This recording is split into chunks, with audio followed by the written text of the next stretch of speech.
Peoples party जे चूंडियल नुमाइंदनि पारां मूमल जी माड़ीअ लाइ ॾिनल तरक़ियाती स्कीमूं ठेकेदार मुश्ताक कोलाची हवाले करण ख़िलाफ़ मूमल जे माड़ी ऐं भरपासे जे इलाइक़नि जे रहवासियुनि पारां प्रेस क्लब ॾांहुं एहतजाज कयो वियो। ॻोठाणनि लियाकत पोज़दार मोहम्मद अली कलाती, मेहरान सिंधी ऐं ॿियनि इल्ज़ामनि ते चयो त केतिरनि ई सालनि खां पोइ पीपी जे चूंडियल नुमाइंदनि पारां ॾिनल सीसी प्योर स्कीमूं हिकु करप्ट ठेकेदार हवाले कयूं वयूं आहिनि, जंहिं ख़ालिस सिरूं वॾेरनि हवाले करे छॾियूं आहिनि, जॾहिं त कम लाइ रिश्वत तलब करे रहियो आहे। हुन चयो त पीपल्स पार्टी जा वोटर हुजण बावजूद नज़रअंदाज कयो पियो वञे। ॼाणायल ठेकेदार ॻोठकी अंदरि रिकॉर्ड करप्शन कई आहे।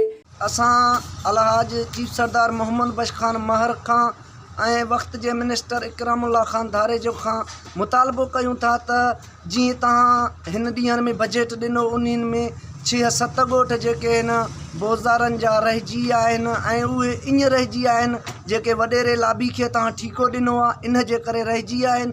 हीअ असां क़दीमी तव्हांजा वोटर आहियूं। असांजो इहो मुतालबो आहे उन नाअहल ठेकेदार ख़िलाफ़ु जेको कोलाची आहे उन ख़िलाफ़ु कार्रवाई करे असांजे ॻोठनि जो कमु मुकमल करायो वञे। ॻोठाणनि PPMA सरदार मोहम्मद बख्श खान महर, सूबाई वज़ीर ॼाम इकराम धारेजो खे अपील कई आहे त मामले जी जांच कराए ठेकेदार ख़िलाफ़ु कार्रवाई करे स्कीमनि जो कमु शफ़ाफ़ करायो वञे। विज़िट कयो अवामी आवाज़ मीडिया ग्रुप जी वेबसाइट awamiawaz.pk।